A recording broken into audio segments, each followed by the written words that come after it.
She did it again. That is, talking without saying anything substantial. Vice President Robredo raised worries about the Bicol Express railway system, one of the major infrastructure projects of the Duterte administration. The Bicol Express is part of the North-South Railway Project, NSRP, which was unbundled into two in July 2017. Connecting to Tuban, Manila and Los Baños, Laguna, the first part of the NSRP South Line will be financed by Japan, while the second part, which connects Calamba, Laguna and Matnog, Sorsogon, will be funded by China. The project has been unbundled in order to accommodate financing from both the Japanese and Chinese governments. Robredo's fear? That we might suffer the same fate as Sri Lanka, whose Chinese-funded infrastructure projects led it to a debt trap. At first blush, this warning sounds fair. But it's really just one of Robredo's countless motherhood statements, that is, all shine but lacking in substance. How exactly are we going to end up like Sri Lanka? Will taking a loan from China inevitably doom us into a debt trap? Answering those questions would require Robredo to actually study what happened in Sri Lanka. If she did, she would have offered a more sophisticated comment commensurate with the dignity of her government position. Sri Lanka's debt trap was caused by large-scale infrastructure projects of the administration of President Mahinda Rajapaksa. Some of these are the Hambantota Port and the Madala Rajapaksa International Airport.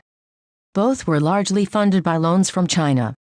These projects aim to make Hambantota, Rajapaksa's home region, become the second Colombo, as Wade Shepard wrote in Forbes magazine. The idea was that Hambantota would be transformed into Sri Lanka's second most prestigious city.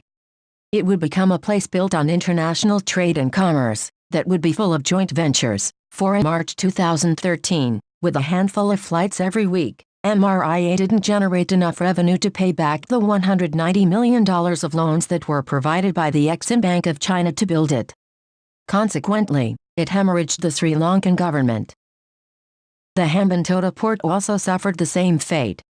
As BBC reported on May 26, 2017, Hambantota has struggled to make money, partly because it is fairly isolated. With no industrial hub nearby, there are no natural customers on its doorstep. Like MRIA, the Hambantota port became a liability to Sri Lanka. To unload these burdens, the Sri Lankan government would now be leasing the Hambantota port to a Chinese company for 99 years, while an Indian company is set to lease MRIA. Based on this information, what led to the Sri Lankan debt trap? Is it the mere act of financing these projects with Chinese loans? Or is it the failure of these projects to generate revenues? If xenophobia doesn't frame one's analysis, one can easily see that Sri Lanka fell into a debt trap because the infrastructure their debt built were useless. That is, they failed to become catalysts for economic growth in the Hambantota region. So, Madam Vice President, how exactly are we going to end up like Sri Lanka? Do you fear that the Bicol Express railway system would become as useless as MRIA and the Hambantota port? Are you not convinced that the project would generate sustainable revenues that could help in repaying the debt that built it?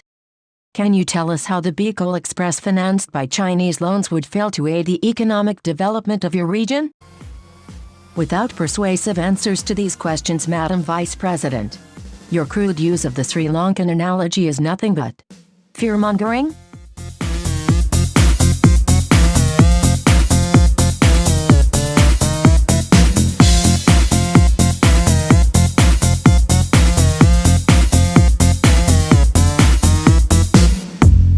Alang gamulan